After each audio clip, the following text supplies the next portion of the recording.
This is Stefan Schmidt for InsiderIowa.com.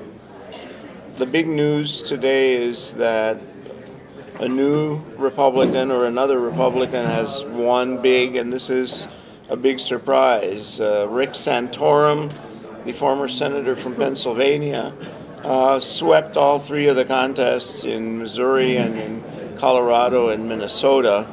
And frankly, I think we were all surprised by that. We had expected him to sort of dwindle. His funding isn't very good. He hadn't really won anything since the Iowa caucuses. And so it came as somewhat of a shock that he actually swept three states. And those three states are in a new part of the country, which is the West in the case of Colorado and the Midwest in the cases of Missouri and Minnesota. Santorum was delirious, happy. He said he raised more money the night after he won the caucuses online than he had previously, and he's very optimistic going forward. So what we saw was essentially another indication of how unstable the Republican Party base is, that they haven't found the front runner, they haven't found the candidate that most Republicans like and want to support for the presidency. Let me add that this is really a big setback, number one, for Newt Gingrich, who has been hoping to become the alternative to Rick Santorum. To Mitt Romney, and now all of a sudden Rick Santorum is the alternative to Mitt Romney. And I think Newt Gingrich really didn't want that to happen. He was hoping that he would continue to build and be able to sweep on Super Tuesday and catch up with or bypass Mitt Romney. So the person I think who suffered the most from the surge of Santorum is clearly Newt Gingrich. Number two, Mitt Romney, I think, was startled. His campaign was surprised that he had not caught the momentum from the Nevada primary, which he handily won. And I know that there is a lot of soul searching in Mitt Romney's campaign right now, because after all the efforts that he's made and all the money that he spent, he's still not the front runner.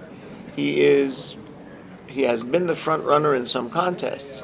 He gets a percentage and sometimes gets the biggest percentage of the vote, but he hasn't gotten more than 50%. He hasn't really caught on, and there still seems to be a lot of doubt among Republicans about Mitt Romney's campaign, about his personality, about his connection to wealth and Swiss bank accounts, his Mormon religion and other issues. And this has got to be very difficult for the campaign because there isn't much they can do about any of those things. He's a better speaker now. He has tried to look more relaxed, but he still seems to be uncomfortable, and people think that, that he is not the best guy to run against Barack Obama.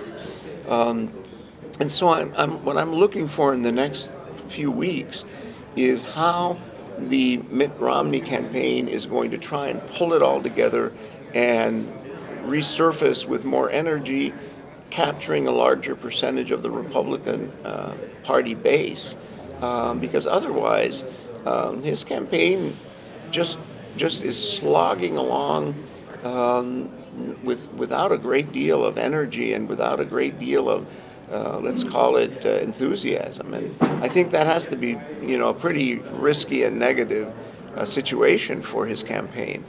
Of course, Ron Paul continues to pick up his percentage, and it's almost as though he has a fixed percentage. In some cases, it's 12 to 13. In other cases, it's 20% of the voters. But really, Ron Paul is not a mainstream Republican, and so what he's doing is sucking away votes in these primaries and caucuses from the other candidates, but he is not probably going to get the nomination. I'm sort of saying that in spite of the fact that I know that many of you are Ron Paul supporters and don't like to hear that.